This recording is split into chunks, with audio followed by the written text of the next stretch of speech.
আমাৰ এই আঁচনিটোৰ নাম হ'ল মহিলা উদ্যমিতা আঁচনি। কিছুমানে কয় গছ লগাবৰ কাৰণে পইচা দিছে, আমি গছ লগোৱাৰ কাৰণে পইচা দিয়া নাই।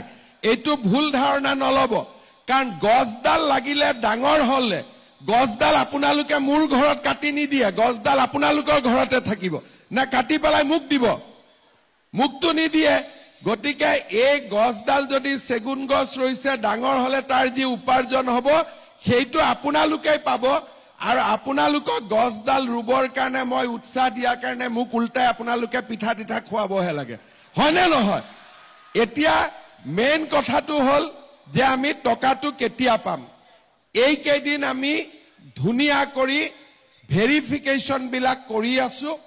28 তাৰিখৰ ভিতৰত আমাৰ ভেৰিফিকেশ্যন বিলাক কমপ্লিট হৈ যাব। ভেৰিফিকেশ্যন কমপ্লিট হোৱাৰ পিছত আমি মহিলাসকল যিসকল ইয়াৰ নিৰ্বাচিত হ'ল তেওঁলোকৰ আমি তালিকাখন দিম। তালিকাখন দিয়াৰ পিছত আপোনালোকক আমি 3 দিনৰ ট্ৰেইনিং দিম। কিয় ট্ৰেইনিং দিম এই কথাটো বুজি লওক। 10,000 টকাটো শেষ নহয়, 10,000 টকাটো আৰম্ভণি।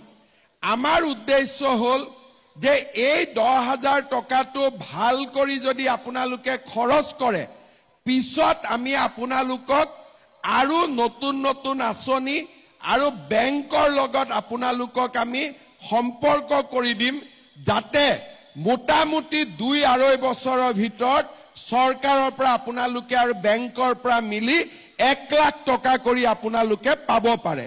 কিন্তু যদি কোনোবাই 10,000 টকা পালে আৰু গিৰিয়াকে টকাটো লৈ গ'ল, তেতিয়া ইটোতো আৰু আগ নাবাঢ়িব। সেইকাৰণে এটা 3 দিনৰ ট্ৰেইনিং কৰি টকাটো আমাৰ আঁচনিখন কি কেনেকে আগবাঢ়িব লাগিব আমি বুজাই দিম। আৰু তাৰ পিছত এনেকে মিটিং পাতি আপোনালোকক মই আহি টকাটো দি দিম। টকাটোতো 100% পাবই, খালি অকণমান অপেক্ষা কৰক, অপেক্ষাৰ ফলটো মিঠা হয়, হয় না নহয়? আৰু মহিলাসকলে নিজে গম পায়। আমি আপোনালোকে যেতিয়া আমাক জন্ম দিছিল, এদিনতে জন্ম দিছিল নে 10 মাহ 10 দিন পেটত ৰাখি জন্ম দিছিলে নে এদিনতে জন্ম দিছিলে? অকণমান ধৈৰ্য সকলোতে লাগে, সৃষ্টিটো জন্ম লাগে আৰু পালনতো ধৈৰ্য লাগে, হয় না নহয়? গতিকে আপোনালোকৰ এই কামটো চলি আছে, একেবাৰে টেনচন নলব।